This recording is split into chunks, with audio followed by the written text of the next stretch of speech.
So, sa ngalan po na napamalalusod ng San Juan, nais ko po kayong i-welcome sa ating makabagong San Juan Theater, dito po sa ating makabagong San Juan National Government Center. At isang karangalan po na kasama siyempre ang buong cast ng Home Along the Riles, The Reunion. At siguro gusto ko lang ikwento kung paano po ito nangyari. No? Ako po ay nagulat sapagkat si Bandolph ay biglang nakipag-ugnayan po sa amin. Sabi ko, yes, Bandolph, anong may tutulong ko? Si Bandolph, last time po siya nakita, ay siguro ilang buwan lang nakaraan during another event, of course, with our friends from show business. At pagkatapos po nun, kami nakapag-usap, sabi nga niya, magkakaroon nga ng Home Along the Riles, The Reunion. At sabi niya, naghahanap sila ng isang venue, specifically ng isang lungsod, kung saan pwede magsagawa ng isang family day, at the same time yung press conference. At sabi ko, alam nyo, welcome na welcome kayo sa lungsod ng San Juan. So, nandito po tayo ngayon, at hindi lamang po ito press con, kaninang tanghali po, hanggang hapon, nagkaroon po ng family day, nagkaroon po ng isang volleyball exhibition game at mga fun games para sa aming mga mamamayan. At ito ay bagay na pinagpapasalamat po. So to Vandolph, to your family, of course, Boyto, Miss Claudine, Smokey, Tita Nova, sa buong cast po. Alam nyo, ako yung lumaki na nanonood ng Home Along the Riles. Ako po ay 48 years old na. So, kung ma-imagine po ninyo, nung ako po ay high school at college, ito po ay aking pinapanood. At si Smokey, talagang pinapanood ko talaga dati pa. Sorry.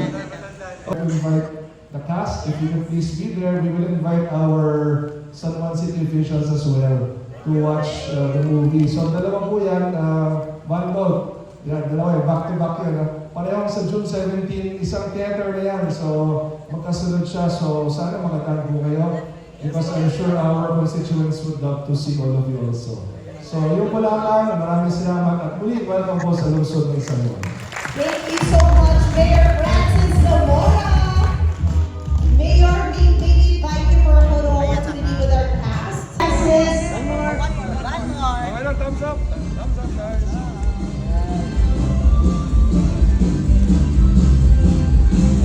Thank you. Thank you. This time, we invite the whole cast again for a photo. So, Tay, I love you and salamat. Sa iba niya, Boyto Bandol. Basta yung mga cast dapat kompleto. Papa, sagot namin mo, Papa, lahat na kayo inanap namin eh. Hindi lang namin pwede hanapin, So, I know he's very proud of us kasi nakita niyang nagsama-sama kami ulit. Even sa Sunog Bagas, yung mga luma, mga OG, kung tawagin. Yung nasa likod ko, si Presley, nahanap namin yan sa Mount Apapa. So, ganun po talaga. Salamat. Ayan. Ang sasabihin ni Tatay siguro, lalo-lalo na sa'yo, Boyto. Good job. Good job. I'm proud of you. Yun sasabihin natin. Sa ating lahat. Pero lalo na sa'yo. Lalo. Thank you. Gusto niyo? Siguro si Tatay, si Rina, maraming salamat kasi yung pamilya na binuo niya, pamilya na mahal niya, pamilya na itinaguyod niya, hanggang ngayon buong-buo pa ang samahan. Tunay na nagmamahalan on or off camera. Smokey. Yung sasabihin ni Tatay, magtrabaho kayo dahil gusto ko maraming makapanood ng pelikulang ginawa ninyo. At para kumalat pa yung mensahe na ang pamilyang Pilipino, kahit na gaano kahirap ang buhay, basta sama-sama nagmamahalan, kahit ano ay pwede. Gusto niyo ba dagdagan, Miss Dan?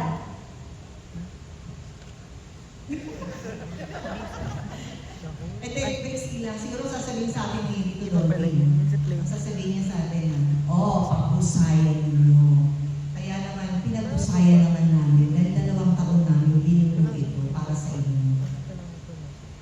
Thank you so much. Our next question is coming from John of Cap Film Dub. Since the last Home Along the Riles movie in the 90s, how did you adjust for this new movie, humor-wise?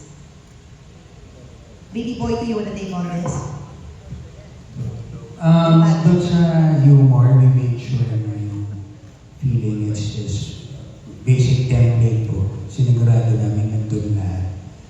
Pinagkaibahan lang nun, lumaki na kami.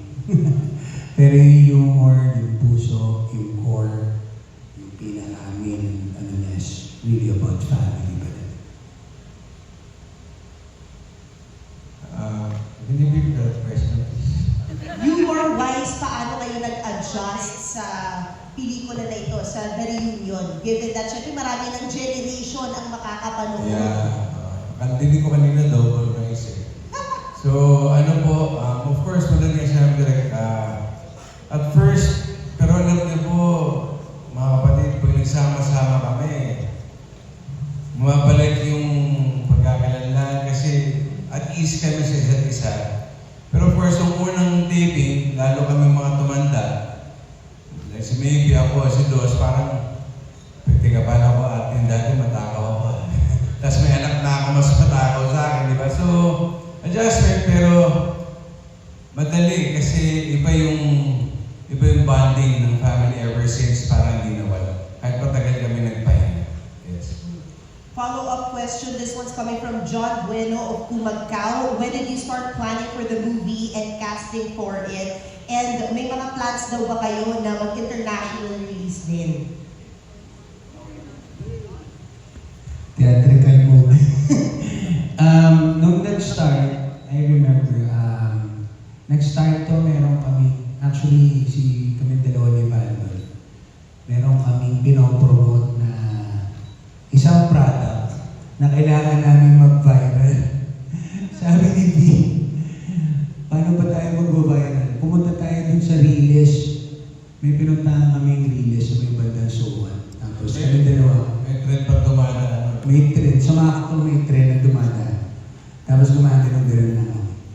Nagulat kami, nag-viral. Tapos after 2 weeks, nagkaroon ng parang baptismal. Si Kuya Bill. Hindi ako yung bininyagan ha. Nagkaroon ng anak si Kuya Bill. Nagkita-kita kami this time with Tita Nova. Nandun si Tita Ses. Pati nga po si Tita Linggit nandun. Tapos ginawa namin yung parehong ginagawa namin. Ganun lang. Nag-viral ulit. Tapos yung next nun, si Maybe na yung nag-facilitate with the siblings naman.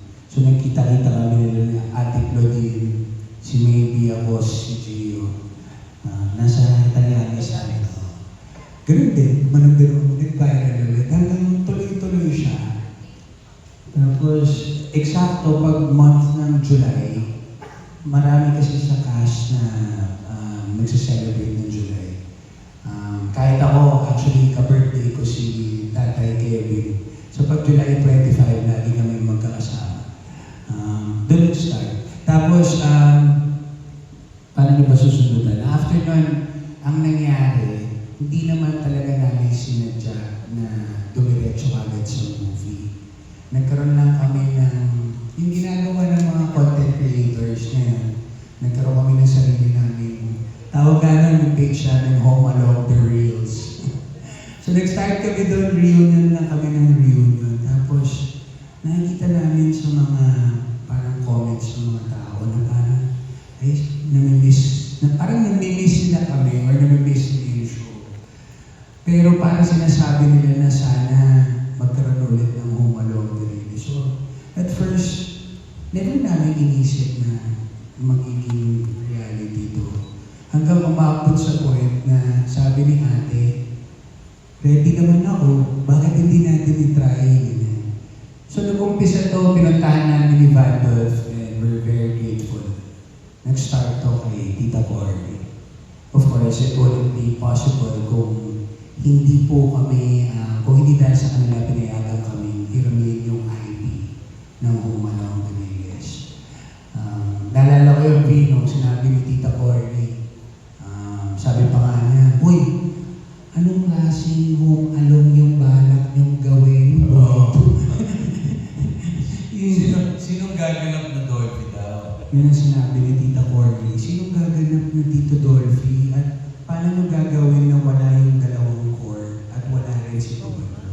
Sino ang magiging POV nyo? Ang sagot namin kay Tita Cory, Tita, parang na-miss kami ng mga batang nanonood sa Home Alone eh. Parang hindi naman namin kailangan tapatan. Ang point lang nito, ituloy. Masaya kami na magkakasama kami ulit ng family. Tapos feeling namin, hindi dapat siya really. Gusto lang namin itong continuation na mapakita na paano nga yung mga anak ni Kevin Costner nung malalaki na sila. Yun gusto namin mapakita. And then mag-focus dun sa tribute for tatay and tribute to everyone who made Home Alone. Yes. Yun po yun. Yun po nag-start. Kasi dun din sa comments, nababasa namin ni Dots na namimiss ko tatay ko kasi sabay kami manood niyan. Namimiss ko nanay ko na kumakain kami. Habang kumakain kami, nanonood kami kasi alas 7 ng gabi yan. So, hindi namin pwedeng, siyempre, Dolphy, iisa lang yan. Babalu, iisa lang yan. Para na ba kami mga may tama kung papalitan namin sila o susubukan namin ibang artista. So, ang pelikula po namin talagang play for truth. What happened to the family Cosme nung nawala na ang Tatay Kevin? Na alam naman natin si Tatay Kevin sa Home Alone. Siya yung nangangaral, siya yung nagbubuklod ng pamilya, siya yung nag-iisa, nagpapaisa sa pamilya. So, ngayon po, makikita po natin kung paano magmahalan ang kanyang pamilya dahil meron pa po kaming isa, si Tita Nanay. Na dating tita namin, na naging nanay namin. Kung napapanood niyo ako, kaso nagpalabas tayo ng mga teaser, ang dami ng crying face, naalala ko si ganyan. Tsaka po pala si Kuya Bob, si Gio, nagpadala pala ng video message para sa atin. Manonood po natin. Wala ba? Wala daw. Wala. Sorry. Yun po. Salamat. And actually, may follow-up na kadikit niya yung tanong si Naz Tabares ng pelikula Mania. Sino raw yung pinakamadaling hatain para sa reunion na ito at sino yung pinaka-last nag-yes? Bakit ako lagi? Ang pinakamadaling hatakin noon, yung mga sunog baga. Sila ang unang-unang umuo dahil kailangan nila ng trabaho. Pinakaunang umuo. Actually, lahat naman. Mas nahirapan lang kaming hanapin yung lahat. Sa totoo niyan, it took us more 2.5 years para mamount. Maliban doon yung naging dilema pa namin. Naalala ko nung nagkaroon lang kami ng konting viral. Pinag-iwalay-iwalay po. Lahat po sila nagkaroon ng mga taping. So, nahirapan po ulit kami magkita-kita. Pero yung ginawa namin, hinanap namin yung mga OG na sunog ba. Presley, mag-hi ka lang eh. Actually, 4 po sila eh. Nakasama po yung mga OG na kasama sila sa movie. Pero right now, sumama na po siya kay Tatay Kevin. So, tatlo na. Why filming na film, no? Ilan lahat ang sunog ba? Supposedly, ma'am, kaya lang hindi na po umabot yung isa sa showing natin. From the start, how many sunog baga do we have? Ang nawala? Kite, Rudy, Danny, Alex, Muso. Marami na. Marami. Pinabilang Ilan na lang ang natira? Yung mga original 3. Ito Montilla na, nahata ko lang eh. Yung isa ko dyan kasi narigaluhan ng stem cell. Sabi ko may Yung nasa pinakadulo. 300 years old na po yung nasa dulo na yan. Stem cell na lang po ang bumubuhay sa kanila. Pero ano po, when we started contacting them, walang bumili naman po sa Humanong. In fact, everyone was so excited to be part of the movie. Ni wala nga nagtanong kung gaano kalaki yung role nila. Walang ganon. It's just, you know, the fact that we're going to work on something together. Tapos hindi lang basta-basta project, kundi yung Home Along the Riles maibalik ulit. Okay na lahat. Ang mahirap lang po talaga yung ma-track down ang isa-isa at mga schedules. Kasi, syempre, before naman po na plano lahat to, may mga kanya-kanyang trabaho rin po ang bawat isa sa amin. But still, kahit po ganun, they really made time for Home Along shootings and get-togethers. Yeah, we are very Oo. Kasi meron nung ibang cast member na nasa ibang bansa na. Tapos, meron namang sobrang busy. Kagaya ni Yes. Sherilyn, ang reyna ng online Yes. selling. Yeah. At may iba naman na sobrang busy. Kagaya ni Nova Villa. So, kumbaga, basta nagkaroon kami ng sinabi ni Boyto na, itong araw na to, shooting tayo. Sige, lahat kami go. Kasi, alam niyo yung pakiramdam na makakatrabaho ko ulit yung mahal ko sa buhay. Kasi, yung panahon na binuhos namin 20 years ago, hindi kayang palitan yun, hindi ganun kadali kalimutan. Kaya nung first shooting day namin, medyo nakakapangapa kami, pero pagkatapos siguro ng first day, parang kala mo isang araw lang kami hindi nagkita-kita. Ganon kabilis ang pag-jive namin sa isa't isa. Kumbaga, dito mo mapapatunayan na wala sa dugo ang pagiging pamilya. Nasa quality ng oras ng pagsasama. Wow, beautifully shared. Thank you so much for that. Ang susunod na tanong natin, for the original cast members, umpisahan natin yung tanong. Pag nagkita kayo parang walang parang walang araw na hindi kayo nagkita. Nandun pa rin talaga yung bond. Masaya sa taping lalo na po kapag naaabutan pa namin sila or meron kami mga eksena sa bahay. Pero yung gusto ko pong ma-share sa inyo na alaala, nakaka-share ko lang kay Kuya Moki. Siyempre ako po ay galing Cebu. Pag sinabi mong wig, ito yung wig na kinakabit mo lang sa ulo mo. So meron pong eksena sa sobrang excitement ko, sabi ko kay Tito Bernie, sumalaki ko, sabi ko, Tito Bernie, sasabunutan kita kumari ha. Sabi ko, hindi, wag, nakawig ako. Hindi ko tatanggalin. Sabi ko, ganun. Pero sinabi niya, wag. So nung eksena na kumari, sinasabunutan ko siya. Ang pula ni Tito Bernie, no, nakakawa niya kabay ko. Oh my God, yung nag-cut, sabi niya, it will bleed, gaga. So sabi ko, oh my God, tapos sabi ni Tita Sita, don't worry, nagkaganyan na din ako kay Tito Dolphy before ganyan. Tapos, in-explain sa akin, naka-wave pala kasi yung wig. So nga naman, no matter what, baka nga naman mag-bleed nga naman, dumugo. Hindi ko po alam ang gagawin ko, no? Bago pa po ako, no? So, nagpasama ako kay Joy Nino, sabi ko, samahan mo ako sa dressing room ni Tito Bernie. Nag-sorry ako, tapos hiniyakap naman niya ako, pero hindi ko na po nakalimutan. So, every time na meron mga memories na, yun talaga yung tumatak sa akin, bukod sa reasons and sa imaga ni Tatay, pag madaling araw. Pero yun po talaga kasi nasabihan po ako ng gag. At dahil dyan, nalaman ng press ang sikreto ni Bernardo Bernardo. Na nakawit pala siya. Miss Sita? Sita. Okay, hi. Ako po ay tuwa-tuwa na ako ay kahit paano talagang pinilit na ibalik dito kahit na ako'y nagtatagunan doon sa Cavite.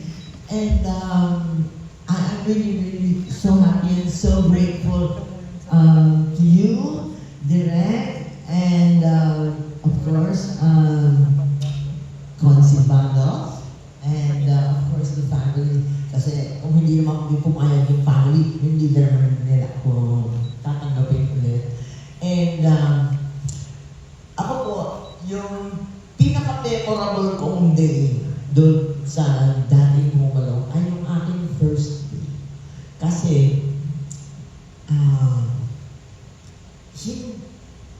I grew up watching Tito Dolphy and Bernie, who were both stars. Okay, but of course, Tito Dolphy is a legend, okay? He's not just a great character actor, he's a legend. And all of a sudden, I had to be the boss. So yung hirap doon, hindi ba parang, and si Tito Dor, pinakita niya yung mukha ko na in awe ako sa kanya. Yung parang, Diyos ko, hindi ko sumunod kalalaking makakaharap ko itong tao to. Diyos ko, and then suddenly I'm there having to be the boss. And so, hindi ko alam kung anong klaseng acting ang gagawin ko. But it was Tito Dor who said, no, just do it. You're the boss, be the boss. And from there, tinuloy-tuloy ko nga yung pagiging boss, and that worked out because he was so welcoming and so, you know, he didn't care that, you know, I was just from Repertory Philippines and whatever, and he's a legend, and he's always been that inspiring to all of us. And pag tinatanong ko nga siya noon Tito Dolphy, ang galing naman ang naging career mo, no? And talagang sunod-sunod yung mga hit mo and all this. And he just told me, just keep on and be good, sabi niya ganyan, at whatever you're doing, because you have to, first and foremost, also pray, you know, to God. And I'm so grateful na nandito si Tita Nova, dahil si Tita Nova talagang nakakapit sa Diyos, okay? Sa aming lahat, siya yung talagang nandyan to remind us all to pray and have faith. But it was Tita Dolphy also who told me that. Kasi sabi niya, alam mo, mas maraming magaling pa sa akin na artista na nakasama ko and all this, pero hindi sila pinalay. So, it's also a matter of opportunity, of having people who are kind enough to help you and give you that chance, that first chance, and for even Tito Dolphy, his second chance. Okay? Kasi naalala mo yung sitwasyon ni Tito Dolphy, nandun siya sa Amerika, and you know, for a while he was really, you know, messed up because pinanindigan niya yung kanyang love of life na si Jaja. Okay? And he came back and he said, you have to remember to pray because everything being equal. Okay? Magkasing ganun kayong lahat, magkasing pareho kayo ng effort, the only thing that matters is luck. This is what he told me. And so I wanna also tell you that this family is also the most prayerful family that you will find anywhere in showbiz. And I'm very grateful to be here and for all that I learned through them. Thank you. Love you all. Is that memorable experience? Wala ko dyan. Actually, sa 13 years na tayo, 12, 13, no? Ang dami naman talaga namin mga eksena na talagang memorable. Pero ito yung share ko na sa'yo, one of the most memorable. Alam niyo naman ang boyfriend ko lagi sa Home Alone, si Q. Di ba? Mga si Q lahat. Pero ang tumatak talaga sa akin, na hindi ko makakalimutan, naging boyfriend ko, si Rostom Padilla. Oo. Alam mo, nung nag-guest si Rostom Padilla, alam mo, na-crushan ko siya talaga. Kasi ang gwapo. Kaya tumatak siya sa akin. Kaya lang, nakita ko siya nung lately, bibigad ng hari na siya. Natuwa naman ako sa kanya dahil he found another life. She found another life na. Yun. Isa sa mga tumatak sa akin kasi talaga ang gwapo ni Rostom Padilla noon. At saka, ako ang tumanggi sa kanya. Wow! Dahil, itong si Richie, si Tito Babalong, sinusulan ako. Roxanne, ang gwapo niyan. Hindi ka tototohanin yan. Niyaya ako magtanan. Hindi ko sinipot. Kasi akala ko, hindi ako tototohanin. Yun. Kaya tumatak sa akin yun. Yun yung kwento ni Roxanne and Rostom Padilla. Yun. Thank you. Thank you. Ang pinaka-tumatak na experience pa rin sa akin talaga yung unang araw ng taping ng Home Alone. Kasi, aminin ko naman sa inyo lahat, ako yung pinakamatanda sa magkakapatid. I grew up na si Tito Dolphy yung pinapanood ko, black and white na pelikula na pinapalabas tuwing tanghali noon sa Channel 9 habang pinapatulog kami ng magulang namin. O tutulog kami, pero ako, dinadaya ko yung nanay ko, binubuksan ko yung TV, kunyari natutulog ako. Pag tumayo na yung nanay ko, manunood ako ng yung reruns ng mga lumang pelikula ni tatay na black and white. Natatandaan ko yung Ibong Adarna. Paborito ko yun. Yun na yung pelikula ni tatay, si Babalu, tsaka si Tito Dolphy. Sila pa ito. Oo, tapos ang sarap-sarap ng pakiramdam kasi lahat ng mga komedyante, yun ang inaambisyon nila. Ang makatrabaho mo, yung iniidolo mo. Ako siguro, 50 lang talaga ako. Siguro iba ang ngiti sa akin ng Diyos ng mga araw na sinabi sa akin na makakatrabaho ko si Dolphy. Yung unang araw, yung unang eksena na kasama ko si tatay, hindi ko pa matandaan yung mga linya ko. Dahil sa sobrang starstruck ako. Kasi parang ito yung iniidolo ko. Tapos eto na siya, katrabaho ko na ngayon. Ang nakakatuwa lang sinabi sa akin ni tatay, kalma ka lang, relax, maganda itong ginagawa natin. At ever since that day, kalmado na at sa sobrang pagkakalma ko, tatay na yung tingin ko talaga sa kanya. Na parang hindi kayang bayaran yung nararamdaman ko pagkasama ko si tatay. At saka isa pang natatanda ko kay tatay, napaka-generous niya. Na kunyari mayroong isang punchline na nakakatawa, sasabihin niya, okay, ikaw na mag-deliver nito. Eh di ba sa mga komedyante, sa mga gusto nila sila yung nagbibigay ng punchline. Pero si tatay, sasabihin niya, hindi, sa'yo to. Mas maganda pag ikaw nag-deliver nito. Totoong ganun si tatay, hindi po siya swapang. Kaya every taping has been a memorable taping for me. Every taping is a gift para sa akin. Ako, maraming memorable na na mga eksena, taping days. Pero I guess, ang masasabi ko lang, isa na sa pinaka-core memory ng buong buhay ko ay yung naging anak ako ng isang babalu sa Okidokido. Naging pamangkin ako ng isang babalu sa Home Along the Riles. Naging anak ako ng isang Dolphy, nag-iisang Dolphy. At naging anak ako ng nag-iisang Sinopamilya. Yun ang core memory ng buhay.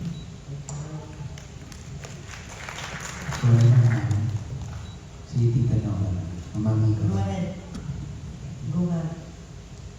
Good evening po.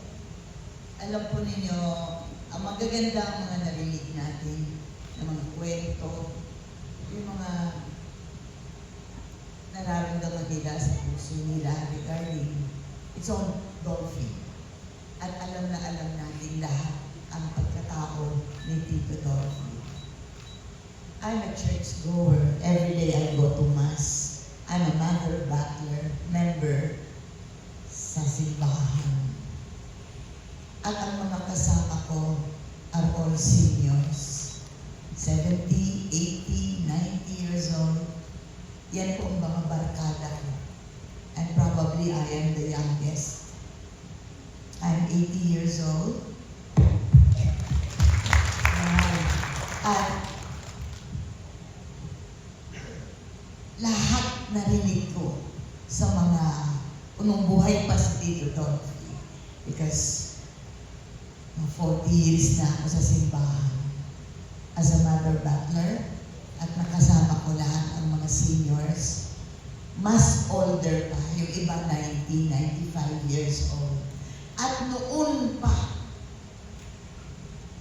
bata-bata pa ako ng konti, mga fans sila ng Home Along the Riles and John and Marcia.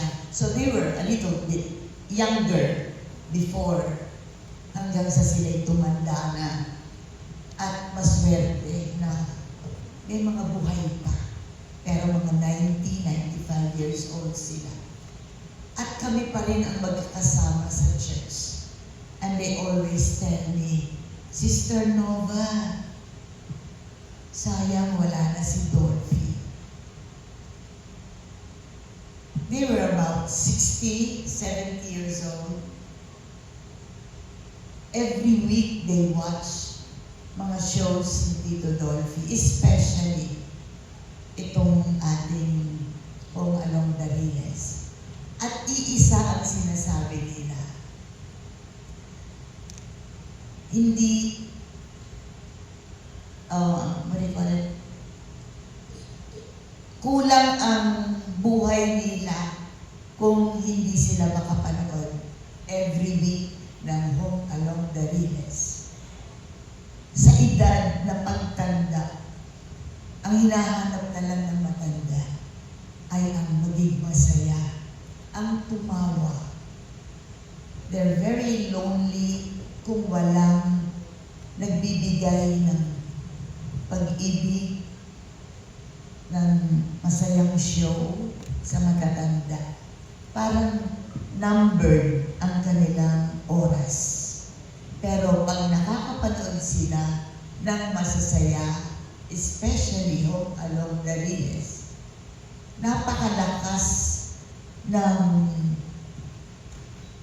anong tawag dito kay Tito Dolphy, yung kanyang karisma sa mga senior. Until the time dumating ang oras na nauna pa si Tito Dolps doon sa mga 90 anyos, 95 years old, na matatanda. At ang sinasabi nila, siya lang ang nagbibigay sa amin ng kasiyahan. At alam nila yung araw at oras ng showing ng Home Along the Riles.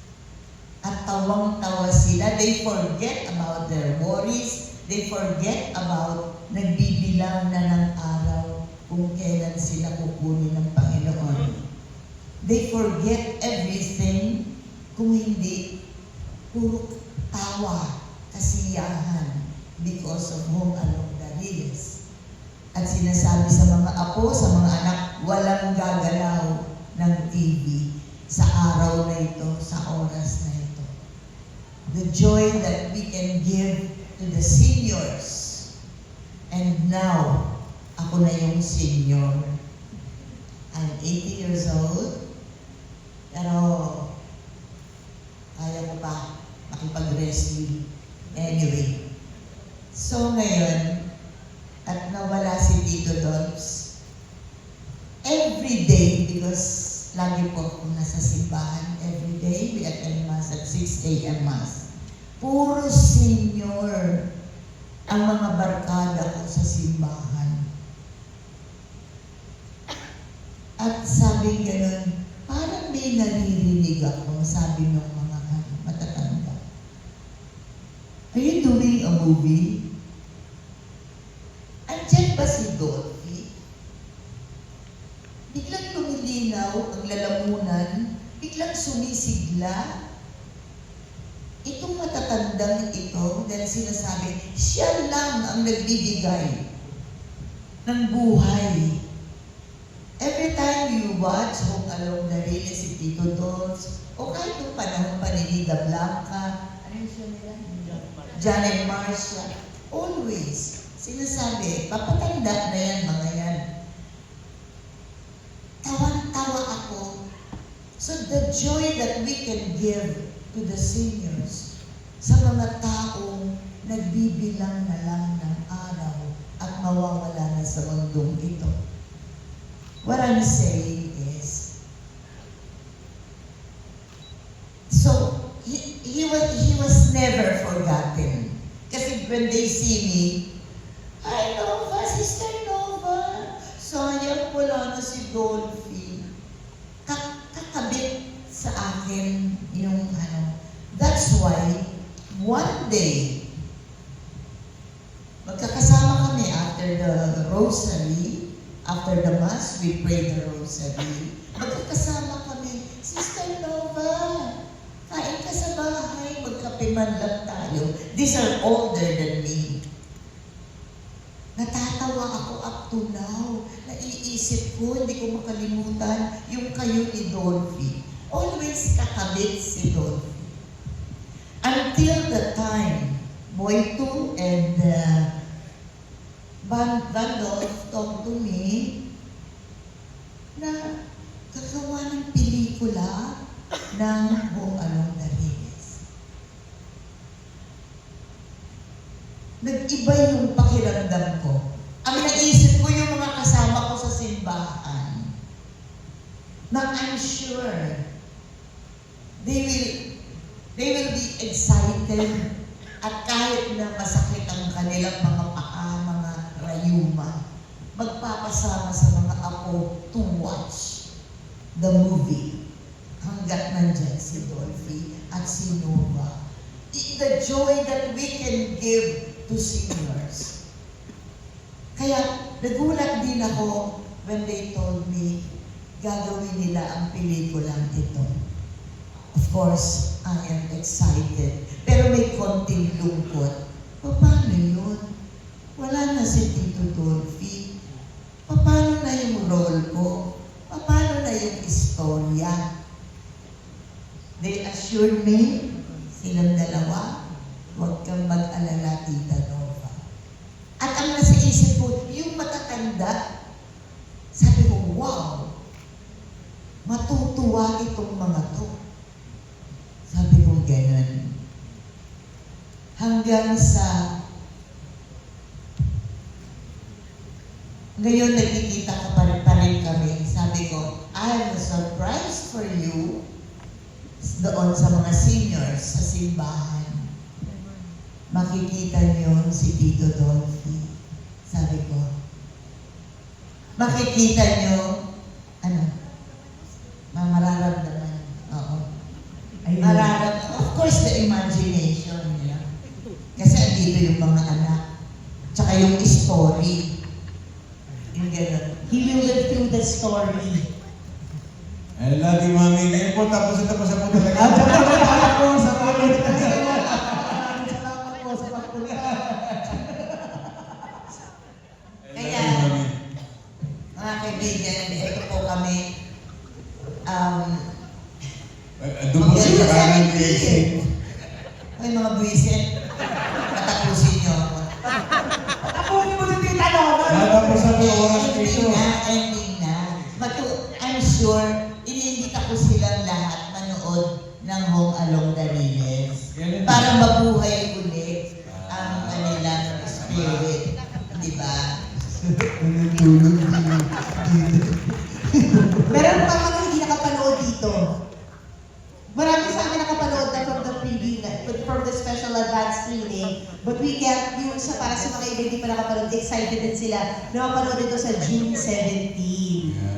Yes. 15 muna. May premiere na. Pero may premiere na, it's 15. May, ka naman. Medyo 5-5 test ka. I love you, Mommy! Actually, sa eksena, marami kasi magagandang eksena po talaga sa Home Alone. Pero siguro yung masasabi ko, pinakatumatak sa akin, wala sa eksena. I was 10 years old when I started doing Home Alone Dariles. And at 10, hindi ko naman alam how big of a star Tito Dolphy was, even Tita Nova. Pero ang tatandaan ko po, si Tita Nova very prayerful, magkakasama po kami sa dressing room ni Ate Dan. 15 mysteries of rosary po kami a day. At that time, wala pang light mysteries. Si Mami pag nag-rosaryo, hindi lang 5, 15, kumpleto. Hindi pa po kasama mga novena nun. So yun, tandang-tanda ko po yun. And si Tatay, ang naalala ko kay Tatay, wala kaming taping na hindi nagkaroon ng pila. Lagi pong may pila. Iba't ibang klaseng tao, mga matatandang artista na hindi na active, mga tao na kita nyo may sakit, walang-wala na, nasa taping po namin sila. Lalo na pag araw ng sweldo, natapat sa taping day namin, sobrang haba ng pila parati, humingi ng tulong. And believe it or not, kahit isa sa kanila, walang tinalikuran si Tatay. He really gave his time to listen to each and every one of them. Kahit na yung iba po doon, halos every taping na pabalik-balik, okay lang yun kay tatay. Kasi para sa kanya, nakakapagbigay siya ng tulong, nasa-share niya yung blessings ni God, yun yung mahalaga kay tatay. So yun po yung tumatak sa ulo ko. Kaya siguro sabi ko, sobrang active ko sa mga NGOs kasi yun yung nakagisnan ko eh. Yun po yung nakalakihan ko. And I don't think I'd have this strong faith in God if it weren't for my mommy beside me. So, hindi lang po ako natuto umarte sa Humalong Dariles. Yung mga kasama ko po sa Humalong, ito po lahat mga kapatid ko, they shaped me as a person. Hindi ako magiging ganito po ngayon. I don't think I'd have the kind of mindset I have right now if it weren't for this family. Kaya, ano po.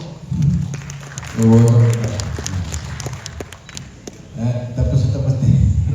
Hindi, ako, siyempre, of course, Humalong Dariles, ang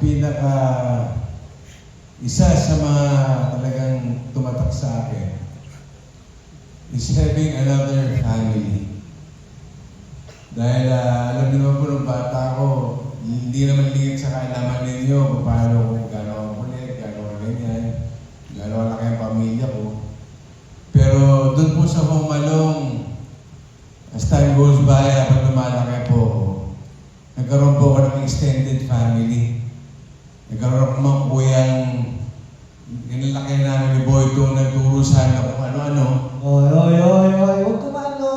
Nagkaroon ako ng atik Lodin. Dahil, tapos, ginawa niya totoong buhay pagka-atik ko sa kanya dahil kapatid ko si Mark. Ano?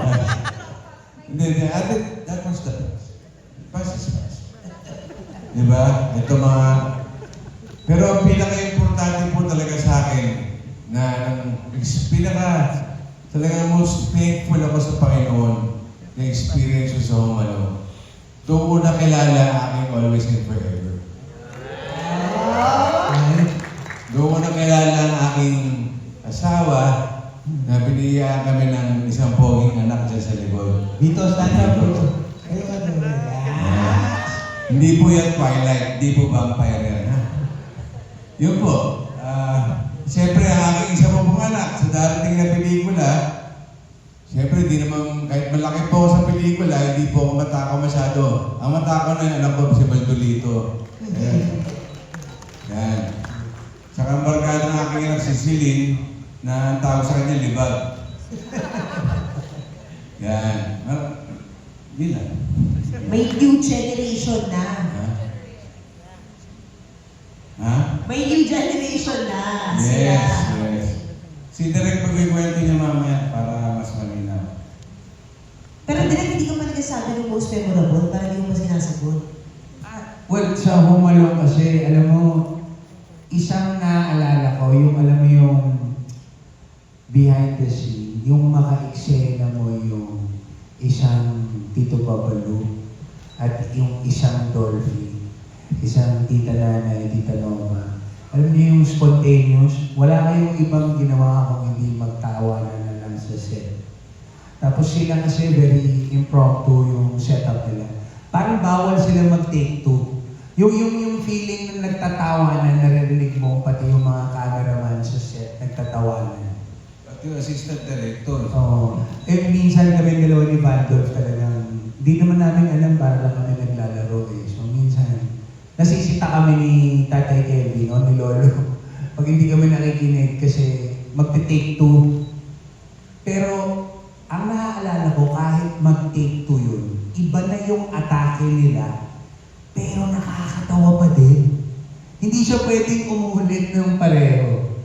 So yun yung ano, pero marami. Natural na natural. Sa sobrang nakakatawa ng mga eksena, si Tita Nova ilang beses nagpapalit ng underwear. Kasi nababasa ang sahig. Nabasa yung sahig. Nababasa ang sahig. Ikaw maganda ng kuya, may warning naman. Kasi May may warning. poste.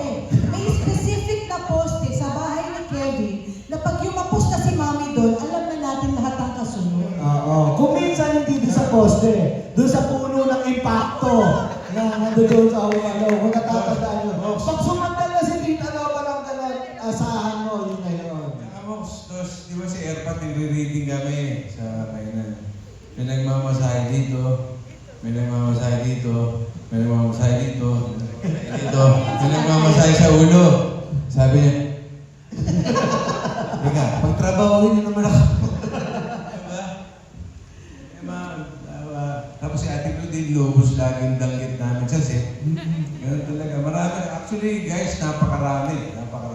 We can't wait to see kung paano nyo rin syempre, pagbibigyan pugay lahat ng ginawa nyo ng kabataan nyo na-share nyo ngayon. I'm sure marami pang BTS na makikita yung audience natin from there. But right now, may tanong naman syempre para sa mga Gen Z natin. Can we hear daw from ang napaka-cute na kung ano raw, kamusta para sa inyo na maging parte ng The Reunion movie? MJ, Yes. iba lang ha. Alam mo, tinanong mo kanina kung sino pinakamahirap i-convince? Sino? Si Ahmad.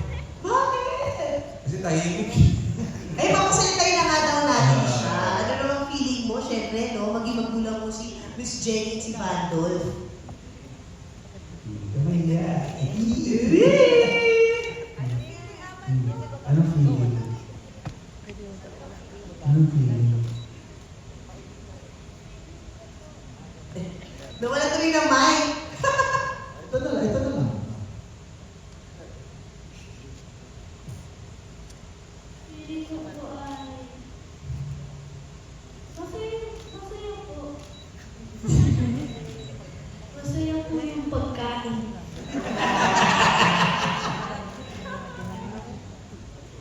Marami pong pagkain. Nakapunta lang po sa tiyan ko.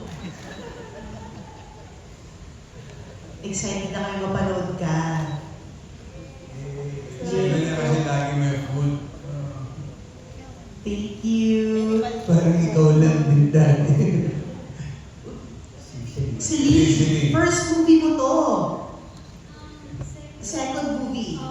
How do you feel? Nakasama ka dito, syempre, ang biggest comeback movie of the year. Sobrang honored po and grateful, and kanina pa po ako nakikinig sa lahat ng kwento po nila. And parang nakikita ko din po habang nag-shoot na parang nasa paligid lang din po siya. Even though na bago po ako, ramdam na ramdam ko po yung saya and yung pagiging pamilya, and sobrang thankful po ako na may extended family na rin po ako. Kasi tuwing mag-shooting po kami, is like, parang outing lang po, parang nag-hangout lang din po with the family. Yun po. Sobrang honored lang po talaga ako. Thank you po. Thank you, Celine. Hello po. Siyempre po, sobrang sarap sa feeling kasi makakatrabaho ko po yung family ko. And parang second family ko na rin po kasi itong pamilyang Cosme eh. And mapakat o mapa-action man po, ganun talaga kami in person. Kung paano yung saya po na makikita nyo sa movie, ganun po kami behind the scenes. And yung mga tito ko po at mga tita, in person ganun. Hello? Yes. In person po, ganun din po sila sa akin. Mahilig magbigay ng mga advice. Inaasar po ko lagi ni Tito Smokes na may parang po akong bae. Kahit di po totoo, di totoo. Wait, mag-selos mo si Celine. Kanina ba kayo? And syempre po, growing up, pinapanood po namin yung dalawang movies tsaka yung ibang episodes po na nireplay sa YouTube. Pinapanood po namin nila daddy, nila mami ko. And makita ko po, and knowing na movie po to ni Lord, sobrang sarap sa feeling, very honored din po talaga. And sobrang happy po kasi naging parte na po ako nung dati kong pinapanood. And sana po magtuloy-tuloy. Sana magka-series pa po ito. Para magkarakit pa ako. Rising star ng Viva. Hello Diba? po. Viva lang po, di Viva Max. Nakarin po ako. Uy! Katabi ko na yun mo. Nakabantay, yung lunch ko ka, nandun sila, di ba? Nandun talaga. Kailangan screening muna ni Daddy. Ay, may mga ganyan lang. Hindi, kasi... hindi. Di ba ata yung ano eh? Di ba? Di ba lang? Ayan. Mabait nga siya dito. Dahil nga nakarinig natin from our Gen Alpha and Gen Z, yung question, of course, para sa creatives din ito. Vando, maybe you could answer. From Leo of Highlight Manila and Mark from Maganda Ba Movie. They have similar questions. Bakit daw ito must-watch din for the new generation like Gen Alpha and Gen Z? Now that, of course, we also know that this will largely touch on nostalgia. Teka, nalito ako kasi inausap ako ni Tito Nova. Alam mo ba, inalok ako ng Viva Max. Ayun! Sabi sa akin, gano'n. May story pa yun? Kaya wala siya sa question. Sinabi ka talaga. Ano movie yun? Ano naman kami pinag-play kami? It's Inalok okay. ka talaga sa Viva Ano Max. na, sis? It's okay. Tinandiyan ko.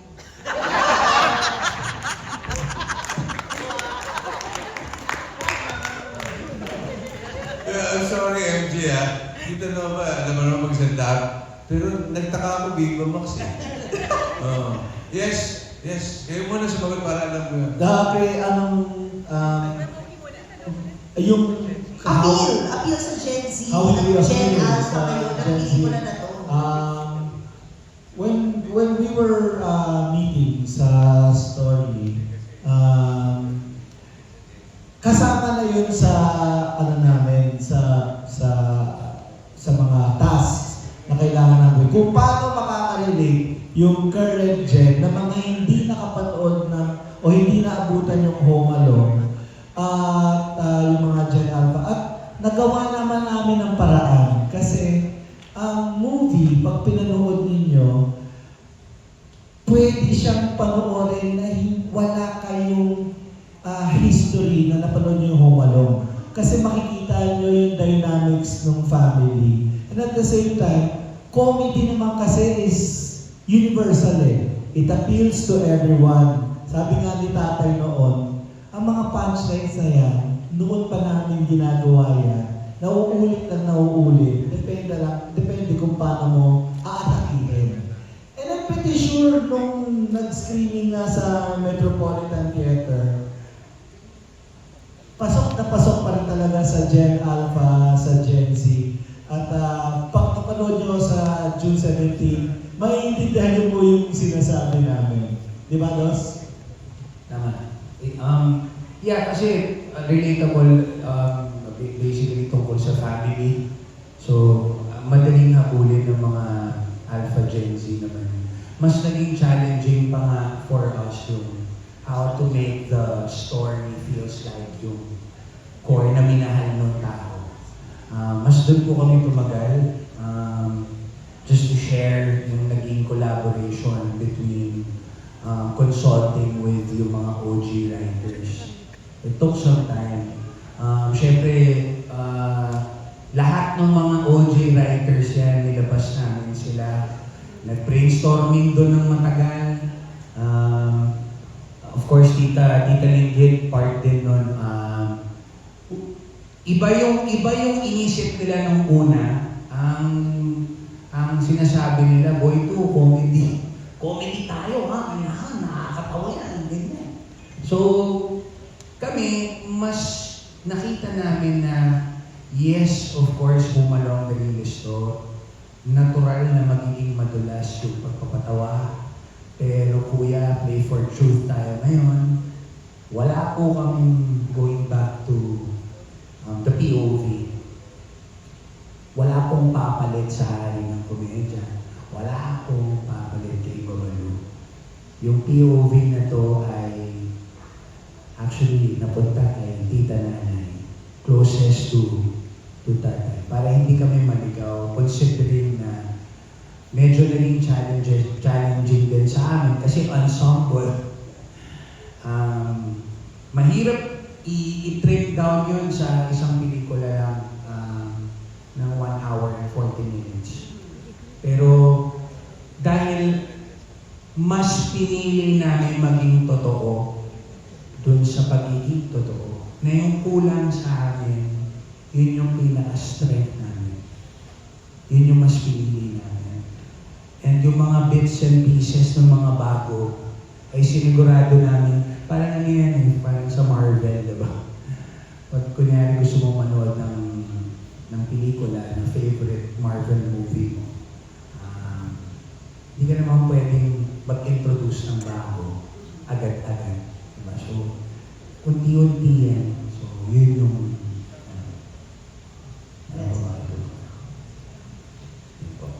Si Ate Janice Navida of Bulgar, may tanong siya, curious siya, Bandong, para sa iyo to. Yes, para sa iyo to. Oo. Kasi, sabi nga, no, nag-start kang komedyante. Pero na-curious si Ate Janice, ba't hindi mo raw tinuloy ang pagpo-comedy? Ano? Hindi ko tinuloy ang pagko-comedy. Kumbaga hindi niya nagtuloy-tuloy sa, Ah, of course, yeah. you chose political life, etc. Yeah. Siyempre po, ang pagpapasaya ng tao, hindi na po mawawala sa akin yan. Kasi yan po ang nakita ko sa tatay ko at sa aking nanay, sa mga OG na mga komedyante, na pag nagpapasaya ng tao, di ba nabibigay mo ligaya kahit ano naman ang pinagdadaan ng tao sa buhay. Pero siyempre, meron din ay when you do politics, kasi sa politika, sabi nga ng tatay ko, ba't ka magpupolitika? Ang gulo ng politika. Sabi ko lang, hindi naman ako sasama sa gulo eh. Because the perfect politician is you. Pero the thing is, sa politics, alam mo kung sino dapat unahin tulungan. Alam mo mga sitwasyon na pinagdadaanan ng tao. Hanggang sa natapos ang 9 years ko, salamat sa District 1 sa Parañaque, napunta naman ako sa, ang character ko naman naging villain. Doon naman sa Bata Quiapo, naging villain ako. Walang comedy. Healer, preso. Kumbaga, ang sarap din sa feeling dahil napapakita ko yung craft na kaya ko rin umarte ng iba. Pero pag nilalagay mo sa comedy, kahit ano pa yan, game ako. Because that is my first love. But ito lang ko. Sa trabaho ha. Kasi yan ang kinalakihan ko. Yes. Thank you so much. Actually, down to our last question. It's from Oski Recabar. Sa inyong palagay, ano ba ang pagsubok at pagbabago ang kakaharapin ng Cosme family? Without spoiling too much. Para ito, syempre, no, bago nyo ayayahan ng lahat na panoorin ito. Miss Jenny, baka gusto mong sagutin? Ang pagsubok po, siguro ito yung story niya, hindi ko i-spoil, but alam naman natin na wala si Papa Dolphy. So, ano ang buhay ng mga magkakapatid? Kasi nangyayari, kaya nga po ang Gen Z ay kaya makarelate dahil nangyayari talaga sa buhay ito. Realidad, may nawawalan ng pamilya natin, biglang nagkakagulo. So, paano pakakalagan yung pamilya? Na pagka kaya mawala yung mahal natin sa buhay, dapat lalong tayong tumitibay, tumitindig, at lalo tumatatag yung samahan. So, yun po. Very well said. May gusto mo po? Okay, thank you. Ayun na, hindi! Sino ba? Yes, si Miss Claudine. Ikaw ang pa ako kinakakabit eh. Hindi, ang pinakamaganda talaga dito is that yung makikita ninyo mga gaya sinabi ng aking kapatid ko si Jenny na yung paano naging pundasyon, kung ano ba ang naging pundasyon ng Cosmes, the Cosmes, nang wala si tatay. Pero, mararamdaman nyo sa bawat eksena namin na nandiyan ang tatay namin. Ang gusto lang namin talaga ipaabot sa tao ngayon is that kahit na ano ang problema ang haharapin natin kapag kasama ang pamilya, kaya ang lahat. Sa dami ng problema po, sa politika, sa bansa natin, sa buong mundo, ang pinaka-importante ngayon ay kung paano ba natin maipapasa yung mga values ng mga magulang natin. Kung paano natin na-apply yun sa mga anak natin or paano nila, ano ang iniwan nilang legacy sa atin. So, ang hope plan namin at ang prayer namin is that maitawid namin itong pelikulang to touch other people's lives at ipagpatuloy ang legacy ng nag-iisang King of Comedy na si Dolphy. Amen! Thank you so much sa lahat po mga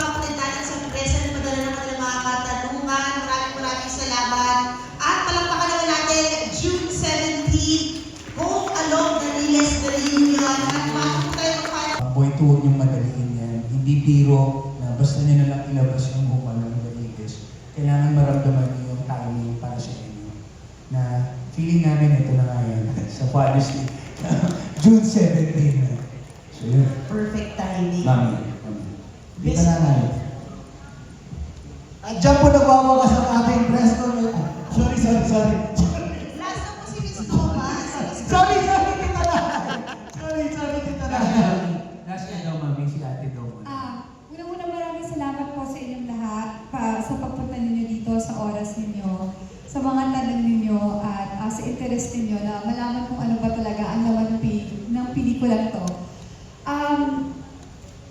Alam niyo ho, Iiyak na naman. Kasi nung ginawa ko namin yung pelikula to, hindi mo marami ang naniwala sa amin. And through siguro yung talents na pinagsama-sama, yung prayers na pinagsama-sama, at yung pagmamahalan ng buong pamilya na pinagsama-sama, meron mo kami magandang pelikulang maihahain sa inyo. Sinasabi ko ito na napakalakas ang loob at napaka-grateful ng heart, with a grateful heart na naitawid mo namin ito ng napakaganda. And Boy 2, we all are so proud of you. Sa inyo lahat na naniniwala, maraming salamat. Sobra-sobra mo talaga ang pagsasalamat ng buong pamilya namin sa inyo lahat. Salamat po. Thank you, Miss Judy. And of course, last but not the least, Miss Nova Villa.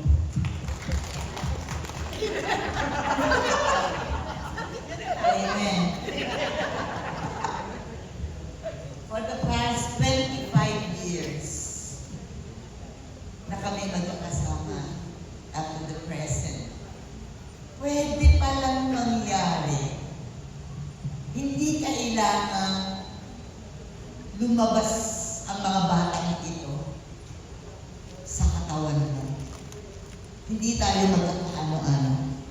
Ibang magulang nyo, ibang magulang mo, iba ako. Pero sa 25 years namin magkakasama, up to now, para kami, mga anak ko, magkakapatid. Wala pang nag-away sa 25 years. Lagi pong magkakasama, nagbibiruan, nagmamahalan. Most of all, nagmamahalan ang bawat isa sa cast na ito na parang magkakapatid at parang silang mga anak, and they treat me as their mother. Na wala na si Tito Dots. Nandito pa rin kami magkakasama. At ito ay mararamdaman ninyo pag napanood ninyo ang Home Alone the Latest. Itong pelikula natin na darating.